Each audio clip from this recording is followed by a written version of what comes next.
жылдық және кәсіби біліктілік айы оқушылар сіздерді кәсіби өзін-өзі жетілдіру үшін еңбекке баулимыз. Аптада сөзіміз бізде көп еңбек еткенге басым еді. Ары қарай бізде үй тапсырмасы бүгін қандай еді сіздерге? Үй тапсырмасы элементтері мен функциялары. Жарайды, олай болса сіздерді үй тапсырмасына сұрақ жауап түрінде алайық. Яғни сөйлейтін әдіс арқылы сіздерге байланысамыз. Біріншіден сіздерге сұрақ қойып отырамыз. Әрқайсыларыңыз қолдарын көтеріп жауап бересіздер. Әрбір сұраққа бір балдан. Алдарыңыздағы бағалау парақтарынан, өздеріңіз бағалау парақтарынан бір белгіні көрсетіп қойып отырады. Белгілер. Келесі бізде ең алғашқы Қазақстан темір жолы. Орынбор Ташкент трасса. Темір жол көлігінің Қазақстандағы ұзындығы Айгеров 15 километр. Темір жол магистралы тасымалданады. Шикізаттар тасымалданады. Оның ішінде қандай шикізаттар? Мұнай. Автомобиль көлігінің жолаушы тасымалы қанша пайызды? 80%. Қазақстандағы ұзындығы бізде километр. Автомобиль жолдарының ұзындығы бойынша бірінші орында дүниежүзі бойынша жігіттер дүниежүзі бойынша қай ел? ақш. Дұрыс. Әуе көлігі жолаушы тасымалданады. Қанша пайызбен? Ақмөрі 50% тасымалданады. Ең ірі әуежай қолдана? Ең ірі әуежай Хитроу. Қайда? Орналасқан? Хитроу. Америкада. Құрама Штаттарында, жақсы. Құбыр жолы арқылы тасымалданады. Не тасымалданады? Құбыр жолы арқылы бізде мұнай. Шикізат тасымалданады. Қазақстанда газ құбыры ұзындығы қанша? Қазақстандағы газ құбыры 1017 километр. Қазақстандағы мұнай құбыры 6000 километр. Дүние жүзі бойынша құбыр көлігінің ұзындығы 2 миллион. Жақсы, жарайды. Енді бізге экономикалық инфрақұрылымның элементтері бойынша сөйледік. Енді біз экономикалық инфрақұрылым бойынша сөйлейікші. Бізге тас сурет бойынша сауда айналымы, банк, аукциондар, еңбек биржасы және ұлттық валюталар. Сауда айналымында дегеніміз не еді? Несиені қамтамасыз етеді, бірақ олар сонымен қатар олардың басты міндеті дайын тауарларды сатады. Жақсы. Банктерді қалай түсіндіруші едік? Экономика саласы бойынша. Банктер ақша айналымы жүреді. Бізде банктер және банктік емес ұйымдар бар. Банктік емес ұйымдарға не жатқызушы?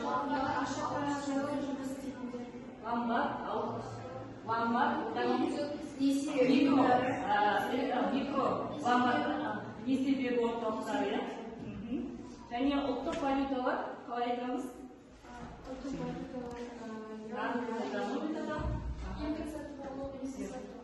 Сатып алу ұйымында. Аукциондар бізде аукцион қалай жүзеге асырылады? Жақсы, ол сауда үйін бізде лот деп айтылған. Жақсы.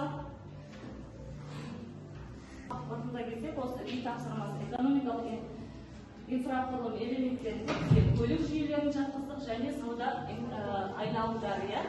Бізде сауда айналымдарындағы сауда айналымы, ломбардты, банктік емес банктік ұйымдарды жатқызған болады. Көрсетілген жауаптарыңызға бір белгіден бағалап отырыңыздар.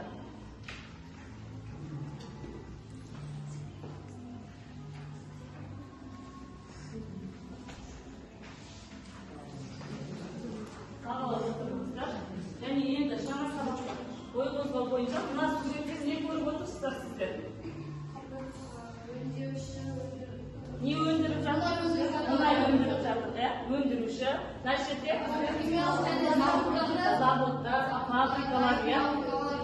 жерде өңдейді бізде, иә? Келесі қызмет көрсету саласы. Жақсы, жарайды. Енді сіздерге айтыңыздаршы, экономика дегенді қалай түсінеміз? Жалпы өздеріңізше. Экономика дегенді қалай түсінеміз?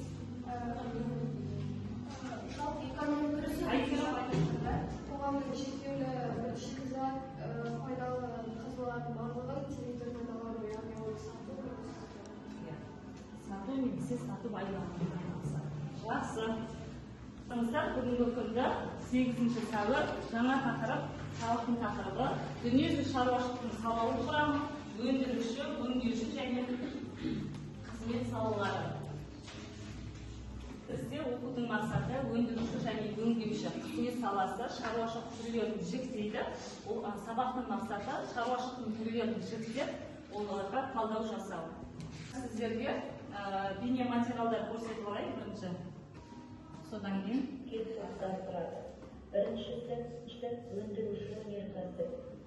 Бұл құрылыс материалдарын өндіру, ағаш дайындау, энергетикалық шикізат алу салаларын қамтиды. Екінші топ өңдеуші өнеркәсіп.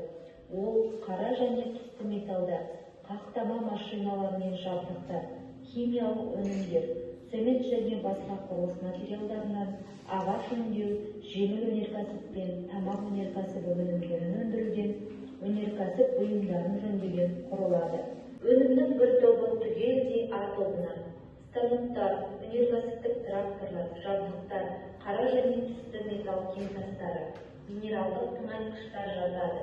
Екінші бір түрлері түгелдей Б тобына тігу, тоқыма бұйымдары, нан, тоқаш өнімдері, тағамдық, балық өнімдері, жиһаз, тоңазытқыш, телевизорлар жатады.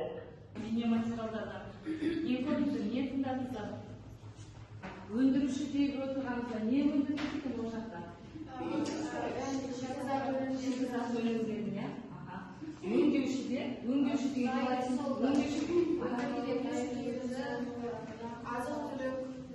азық-түлік және қызмет көрсету саласы дедік, иә? Оған біз қызмет көрсету саласында не жатырмыз? Білім беру, туризм салалары, иә? Жақсы, жарайды.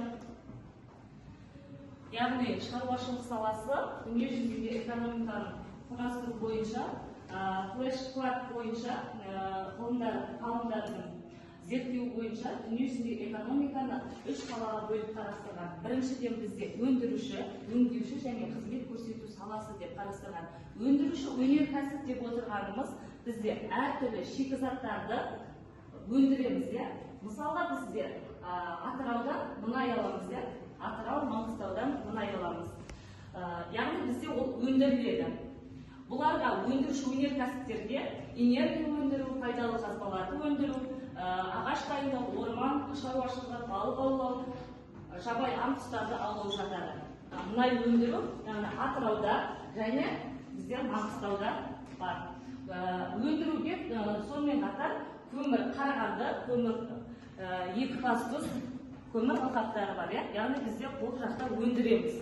Келесі бізде өңдеуші өнеркәсіп, яғни шикізатты, өндірген шикізатымызды аламыз, оларды шикізатпен жартылай өнімдерді өңдейміз, қайта өңдейміз, фабрика заводтарда өңдейміз.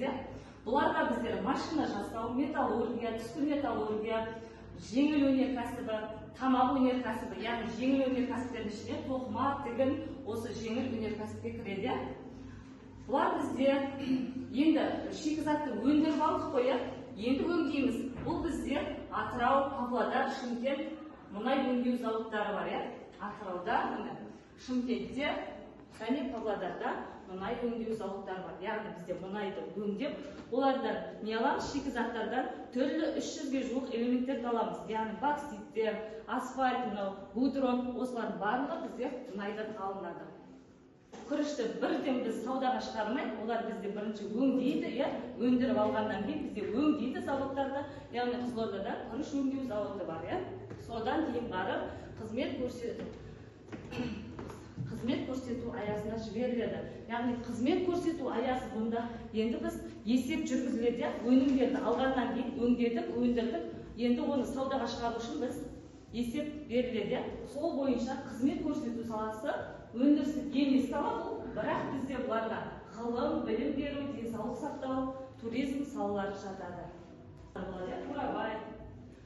Және мысалға сіздерді қызмет көрсету саласына жатқызғанымызда біздер сіздер Шаштаразға барсаңыздар да сіздерге қызмет көрсетіп жатыр ғой, ол сіздерге қызмет көрсету саясына жатады. Жалпы сабақты түсіндік па олар?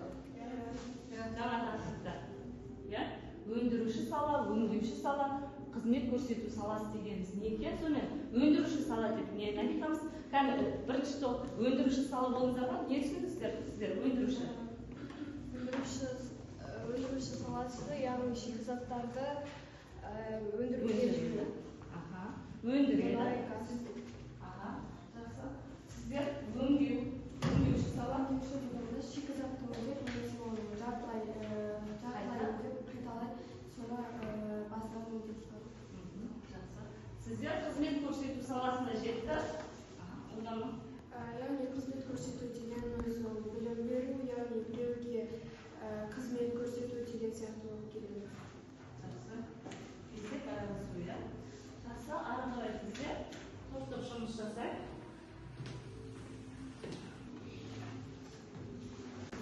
Және кітапты да қолдап пайдаланыңыздар.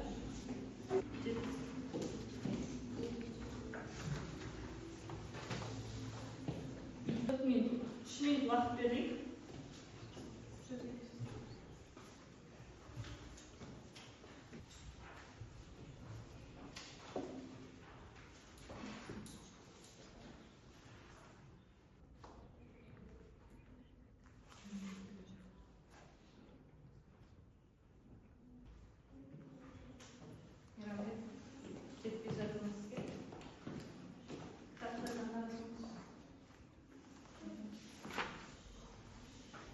Қалғайсыздар және жетпейсіздер. Жалпы 3 балл болады, топтар бірін-бірі бағалай жүреді.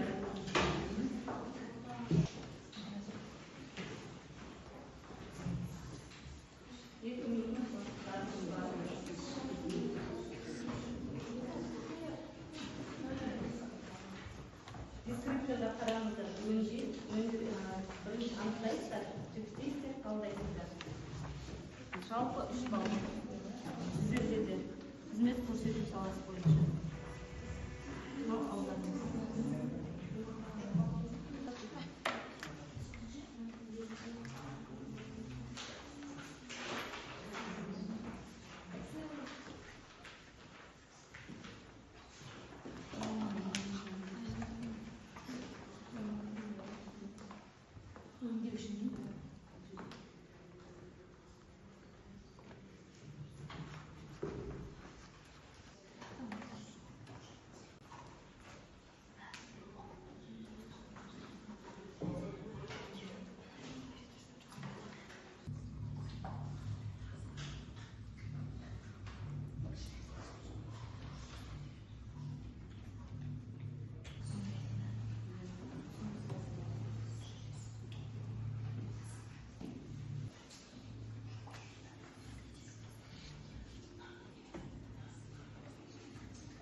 Экономикалық салалар негізінен 3 сектордан тұрады, яғни олар өндіруші, өңдеуші, қызмет салалары.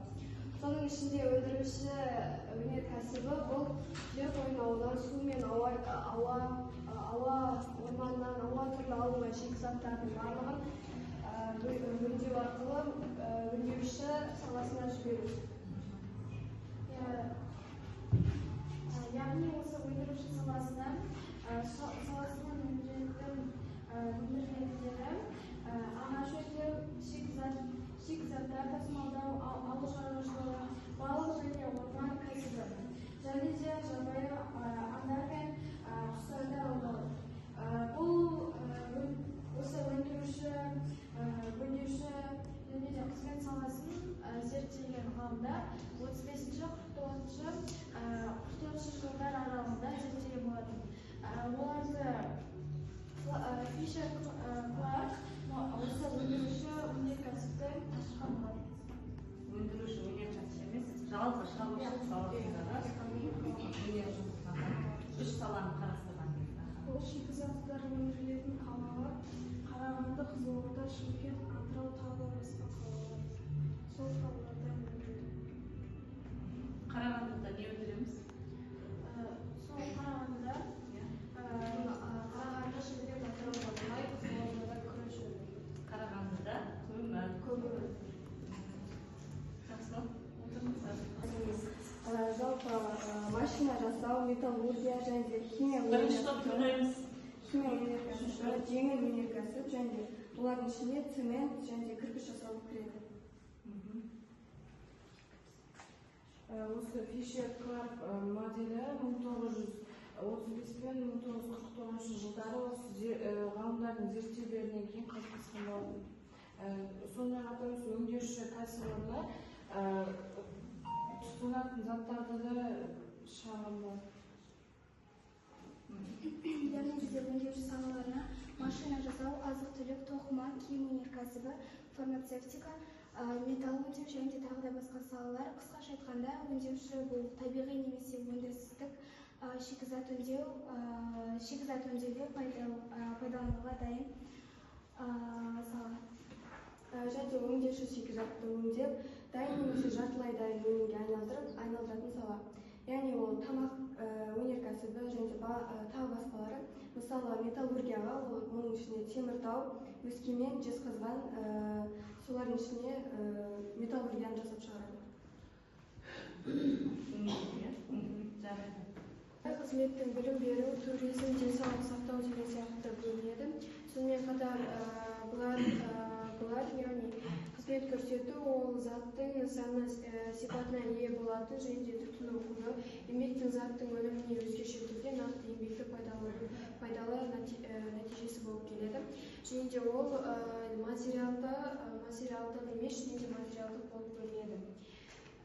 Материалдық көмектесу дегеніміз, яғни ол көмек беру, ұйымдарға, кәсіпорындарға қызмет көрсету, материалдық қызмет, яғни ұйымдарға көмектесу, білім беру, ол өзіңнің білгеніңді басқа жақтарға қызмет көрсету, яғни беру деген сияқты.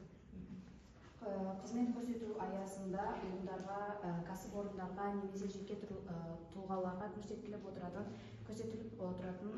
алуан түрлі қызметтерді қамтиды. Көрсетілетін қызмет ол өзінде белгілі бір құндылықтары немесе бағасы бар іс-әрекеттерді өзіне кіргізеді. Және де қызмет көрсету барысында ешқандай өнім жасалмайды.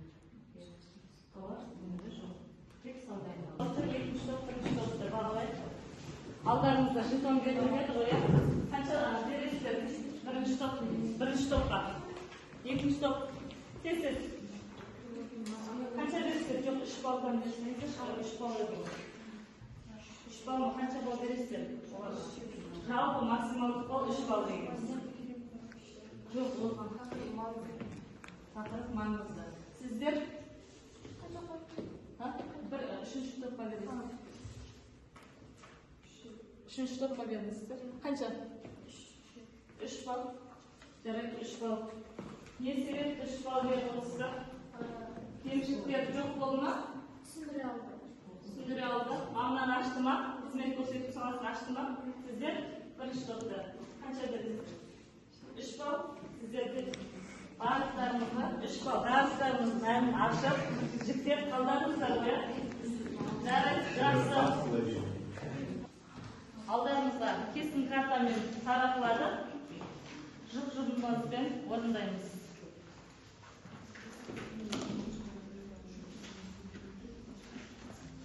Шартты белгілерді пайдаланып,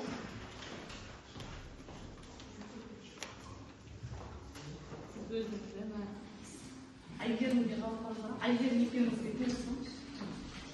Екеуміз осындарыңыздар. Айгерім.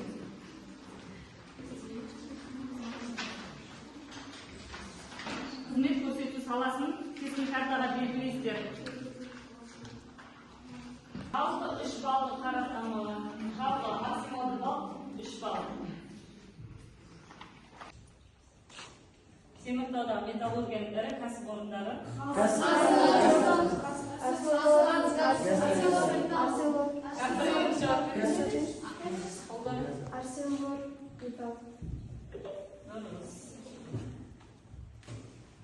Қазақстандағы ең ірі мыс комбинаты. Қазақ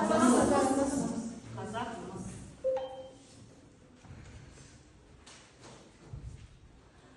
Қызмет көрсету саласына шарпайтын мамандық.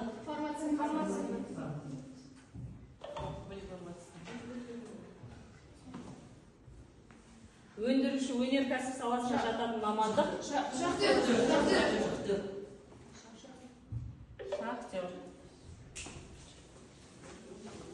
Жақсы. Парақтарымыз өздеріңіз бойынша бағалау парақтарымызға жауап бергендеріңізге 1 баллдан белгілейміз. Жақсы, олай болса, біздер жалпы дүниежүзілік шаруашылық жүйесіндегі салаларды неше топқа бөлдік сонымен? 3 топқа бөлдік. Экономика қандай салаларды біріктірді?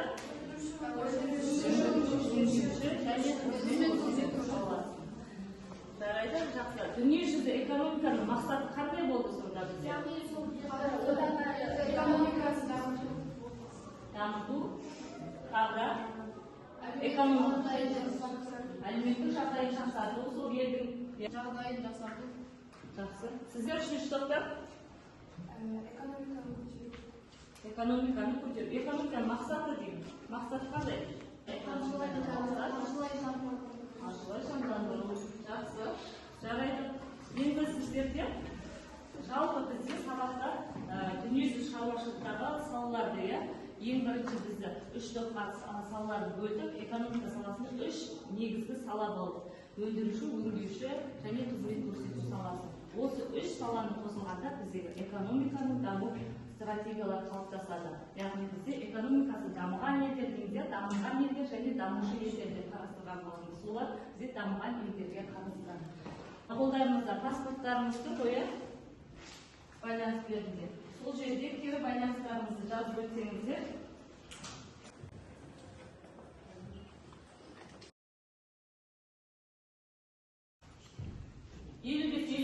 тақырыпты оқисыздар және өз өлкемізде дамыған өндіруші, өңдеуші, қызмет көрсету салаларының даму деңгейіне тұжырымдама жасайсыздар. Аты жөндеріңіз бәрі